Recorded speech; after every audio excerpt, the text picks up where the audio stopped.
Video inspired by this one. I don't know about you, but I love me some good enemy variety in a game. I'll be playing Khaenr'iah, and when I see a purple slime, I freak out. It's not even that important most of the time, nor does it have much of an impact, get it? But it is just so cool. I'd recommend that ahead Zombie Warfare because of this fact. However, Genshin Impact also loves their enemy variety, and while I could yap about how much I want the Ice Villager in Minecraft, I'll instead yap about these funny little guys called Hilichurls. The Genshin Impact wiki says that they're like goblins, so I guess we can go with that. Hilichurls are the goblins of Genshin Impact, and can be found in roughly 30 different variants. The numbers are still counting, so let's get right into it. And also, consider subscribing if you enjoy, and pressing the join button down below for these benefits. Don't feel pressured though, your money matters. Now, firstly, I just want to explain how things are gonna go. Usually, I'd have an in-depth ranking system with a few fields that we're checking, but this is for fun. I mean, who wants to seriously rank Hilichurls? Tell me if you want me to. So pretty much, I'll be ranking them based on my personal feelings, experiences, and opinions. Sometimes I'll rank them low because they're annoying, unoriginal, or sometimes I'll rank them high if I had some good memories with them. Though, usually there are a few things a good Hilichurl, or really enemy in general, should do. Yes, I am going slightly in depth here. So much for fun. Firstly, they should be original. Look at the wooden shield Hilichurl compared to the ice shield Hilichurl. While they are visibly very different, functionally, they're incredibly similar. You could smash the ice shield and not the wood shield, but both can be burned with fire. And the only real difference is that less elemental reactions can go around with the wooden shield, and more can go with the ice shield. At the end of the day though, the latter is not as original and feels more like a variant for the sake of it, when it could have had more mechanical complexity and originality. Secondly, they need to live up to their potential, like I just said. Look at the Electro slime. It has two colored variants, reflecting the Electro Archon, Raiden Shogun, who I hate. Anyway, the reason I'm bringing this up is because there is an Electro Grenader who throws Electro slimes, and I personally believe has missed potential to have a mutant variant, reflecting the slimes it throws. This would then rank this variant lower due to the missed potential it has. Thirdly, I want to like them. Cool design, memorability, and just being well made are of course overruling factors here, and I'm not afraid to say that this will be biased at times. This will be a fully produced tier list, structured like an iceberg, climbing up the tiers of a tier list that go through each entry one by one. I think it'll be fun. Here's the list of all variants I'm covering. The abyssal variants seen in Natlan's Abyss War won't be ranked separately. Do you like the table? I put effort into it. Let's dive into the worst of them. 35, the Cryo Summerchurl. It's just a more annoying ripoff of the Geo Summerchurl. Every attack is identical, just with more weaknesses. Every Summerchurl is incredibly unique, with the only identical ones being Cryo and Geo, with Geo releasing two versions earlier, as Cryo came with a Dragon Spine. Also, a Pillar Summerchurl type being in Dragon Spine is sadistic when I'm freezing to death. Now I've got the Hydro Summerchurl at 34. I just find them annoying, and while healing enemies aren't objectively bad or anything, and this dude is unique, functionally innovative, and everything in between, when paired with the other Hilichurls that have large shields or are tanky, they can grow incredibly irritating, and I just hate them personally. They make Hilichurl encounters slightly more stressful and can make certain commissions longer. Because of this, speaking of large shields and time consumption, I have the... wait, let me make a cool entrance for the next tier. F tier is done, now I present the E tier. Now, I have worse experiences with the wooden variant, but from an originality standpoint, the rock shield wall, coming in 33, is just a variant of the ice one that lacks elemental weaknesses. I honestly noticed that all three shield wall Meterchurls, and even shield Hilichurls, have a weird relationship with each other. Ice can be smashed and burned, wooden can be burned, and stone can be smashed. Anyway, needing a claymore user to easily dispose of this guy is infuriating, and I just prefer needing Pyro, which can be taken from the countless explosive barrels, Pyro character, or swelling the Pyro damage from other nearby variants. Next up, in 32, is the Ice Shield Wall, as it is appropriate for Dragon Spine unlike the Cryo Summerchurl. It is a more vulnerable variant of the Rock Shield Wall Meterchurl that is admittedly pretty unoriginal, but for good reason. Missed potential, but it's E tier anyway. Being able to deal with these guys quicker than stone shield walls makes sense when you're rushing to hug a torch and then accidentally burn your palms afterwards. No, I'm not speaking from personal experience. Design-wise, it's just a recolor and a slight remodel of the stone shield wall though. Funny that I put all the shield walls in the same tier. I really don't like them. They're an awesome idea for enemies and probably pretty likable to a lot of people, though I would never want these guys to be removed. For 31, the wooden is my favorite as it's the first and therefore the most original, as well as being reasonably balanced, but just placed in the worst areas possible. Why are they always in commissions? I'm sick of it. At least they're found with Pyro variants of Hilichurls unlike Ice Shield walls, so you're able to swell Pyro and stuff. That's a relief. Speaking of finding elements in... wait. I need to introduce the next tier properly, and the next tier after E is D. In 30, the Electro Shooter is here because I always see him in Inazuma, and when paired with the coastal geography of the place, I keep getting hit every second, and it really gets in the way of trying to use my charged attacks as a child main. Incredibly annoying, as well as just not being as memorable as the other shooter variants. I will say though, Electro Hilichurls have genuinely amazing designs. They look really badass, and I swear the Electro stuff always looks the coolest. Even the nation is just beautiful. Also, all shooters have a multi-shot ability in domains sometimes, which is worth mentioning. Next is the Hydro Rogue at 29. I don't like either rogues because beyond their epic designs as well, they don't have much going for them. I quite dislike the Sumeru desert enemies besides the constructs because they're all tanky and time consuming, and the Hydro Rogue is this, but forgettable too. I honestly only remember the Anemo Rogue. I don't know if that's a common thing amongst Genshin fans, but I really forgot Hydro Rogues existed. I couldn't remember how many other rogue variants they were, as well as which elements they were. Now, we have the Anemo Rogue right above at 28. Everything I already described, but just not as forgettable. I think they're cool, just executed poorly. I do, however, hope they continue making Hilichurl variants, as they're quite fun to see and expand the lore of Hilichurls. Like, if they grow into big meter trolls, how come these rogues are big, but built like a normal Hilichurls? We will never know.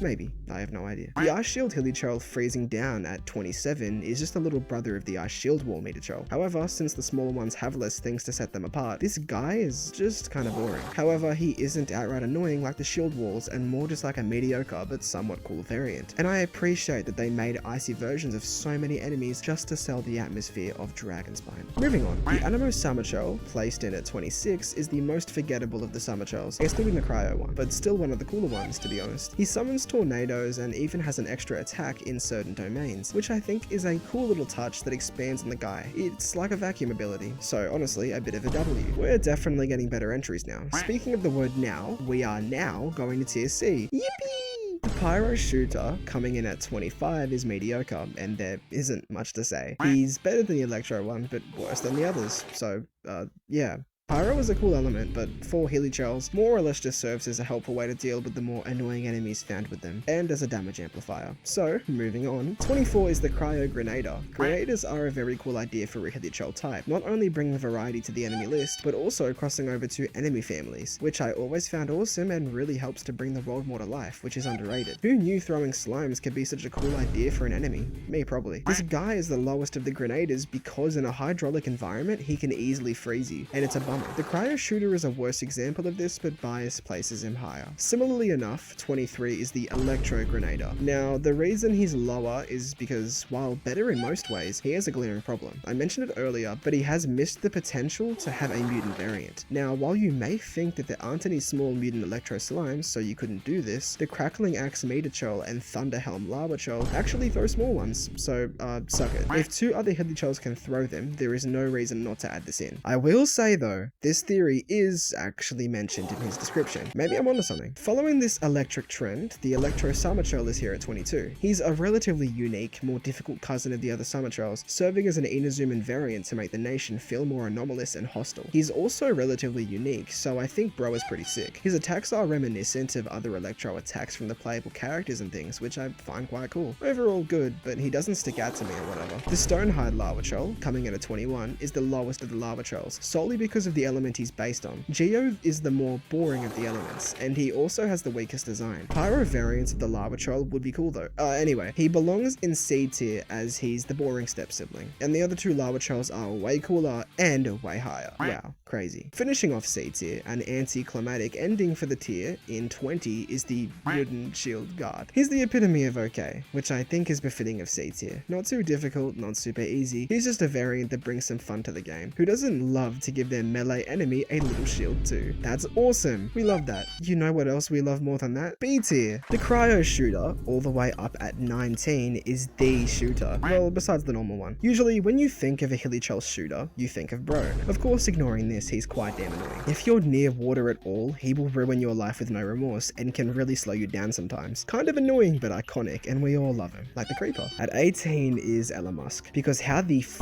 do you speak the language if you aren't secretly one yourself? I've seen the Baptismal Fish apps, and something smells fishy. Also smells unwashed, and like goblins. Overall though, Ella is pretty swagger, and bringing linguistics into the mix was some cool world building for a commission of all things. This commission also brings way to one of the higher entries, so we'll get there when we get there, yeah? The Frostarm Lawachurl is really cool. He's literally the Yeti of Genshin Impact. That's why he's in 17. I also vividly remember fighting him at the peak of Dragonspine when doing the quest with the Celestial Nail, and he was difficult, but not not in an incredibly boring or time-consuming way. He was challenging and encouraged me to use the Crimson Orc gimmick a bit, which is always fun. 16 is the Pyro, or Hilichurl Grenadier, since he's technically the default variant of his trio. Writing this script makes me realize how silly ranking can be, because how is this guy above the Hilichurl? Oh well. I think he's the most iconic and traditional Grenadier of the enemy group, not being outright annoying in any real way. Also, he actually ignites his slime. Points for uniqueness, yeah? Next is the normal Hilichurl shooter at 15, just for being inoffensive. He's the guy that's living his best life, though missed opportunities to make his weapon burnable, like the Wooden Shield Guard and Hilichurl fighters, which are technically Dendro enemies because their weapons are mechanically wooden, not just visibly. Finishing off B tier in a far more interesting way than C tier is the unusual Hilichurl at 14, who would be an S if he wasn't abandoned as a mechanic after Liyue. This might be very controversial of a take. This could be so he remains rare, but I don't know, it just feels weird. They could keep the same amount of locations and just spread them amongst the new map as well, just so it wouldn't be more locations and therefore more tedious. Even another cool Easter egg enemy could be in newer areas, but unfortunately no. I also think he's a reference to a real person, so there you go. Now with B tier done and dusted, let's move to A tier. We're getting there. This is the largest tier of them all, beginning with 13, the Crackling Axe Meterchurl. I mainly ranked him here because of his usage of mutant electro slimes, let alone being small ones. I think it's a really cool touch, but this does kind of retcon the Electro Grenader's description. It's a clear intentional thing too, as only one of his 3 slime related attacks feature the mutant variant. Also, you can remove the infusion off his axe, which is a nice touch. This may surprise you, but the Rock Shield Guard is next in 12. He's not offensive or anything, and is honestly just a demonstration of attention to detail. The devs went out of their way to make a variant for Liyue, and I like that. It's not noticeably unoriginal when compared to the other Guard Hilichurls, and isn't any more or less annoying. Just a cool thing they did. 11 is the Thunderhelm Lavacholl, with a lot of the same reasons as the Meterchurl variant. He uses mutant electro slimes, and his design is awesome. Coolest looking out of the Lavachurls, and yeah, not much else to say. I don't know why, but I really like the Hilichurl Berserker, so I put him at 10. We are now in the top 10, and I just like the idea of a Hilichurl who runs up to you with a flaming weapon. He like spins it and everything. It's a cool little idea and executed pretty well in game. The Blazing Axe Meterchurl in 9 is just a fire variant of the Crackling Axe Meterchurl. I'm unsure why he's higher, he just resonates with me more and is the original. Heavy bias, but I guess you could argue that the Crackling Axe Meterchurl's glaring similarities make him less original, and therefore lower. I also have good memories of seeing him instead of the Shield Wall variants in commissions, so that might also explain why he's so high. I know you've been waiting since the very start, but the original Cryo Summerchurl at 8 is the Geo Summerchurl. I love his mechanic of going on top of this pillar, and it really fits the element, using it in an interesting way, unlike the other Geo Hilichurl variants. Everything I described about his Cryo counterpart pretty much, but in a positive light instead of a negative one. This is insane, but at 7, the core number of the game is just the normal Hilichurl. I think it's poetic really. There's nothing much to say besides that he's the man, the myth, and the not so legendary enemy. I hardly even see bro because most of the time you just run into Hilichurl fighters. He's also ending off our A tier, so what can I say? Onwards to S tier. We are in the final tier. At 6 is the guy I literally just mentioned, the Hilichurl fighter. He honestly feels more classic than the normal Hilichurl even though he isn't. Pretty much everything I said about the previous entry. Let's continue. 5 is the Dendro Summerchurl. For the longest time, he was one of the only pieces of evidence that Dendro even existed in the game, and I could never forget him for that. He's got somewhat intrusive attacks that are a bit annoying, but I think this first point is reason enough to put him here. He is the Summerchurl in my eyes. Someone even commented that he's on top, so yeah. The Mystifying Megachurl is a completely unique enemy in the Hilichurl family, coming at 4. I didn't really know about him all that much till recently, but earlier this year, he was part of a limited time event as a boss fight. He's honestly really damn cool, and should have been kept as a permanent piece of content, much like the majority of limited time things in this game.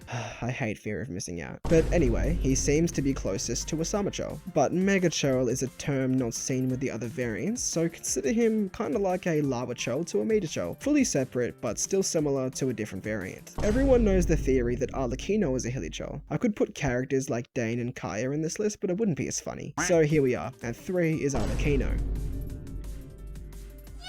I can actually talk about her as an enemy like everybody else, funnily enough, but overall she's great. Originally a bit offensive to me, her story quest fixed her right up and made her lovable in my eyes. Very cool character that is deserving of 3rd place. However, in 2nd is Khaenr'iah. He is one of the Hilichurls of all time. Originally disturbing and an immediate magnet for guilt, he became so lovable in the bedtime story quest that was released recently. He even got a picture of the 2 lost siblings. Honestly beautiful, and I'm glad it's in my inventory. The quest was mediocre, but Khaenr'iah was was a great character, through and through. However, when I said Elon Musk's commission allowed for a high place to come into the list, I meant it wholeheartedly, as number 1 is the dancing Hilichurl. We love this guy. Not hostile, always dancing, and the dance is just the epitome of choreography. Who doesn't love bro? Come on now. This video was outrageously silly, but I hope you enjoyed it. I had plenty of fun with it, though I'm a little worried it'll end up being quite lengthy. Either way, I'll see you in my next video. Depending on how this does, maybe I'll rank slimes next. You guys will just have to see. And one last reminder to subscribe and join the membership. Also, comment big buff mega troll if you made it this far, 'cause that'd be pretty fun.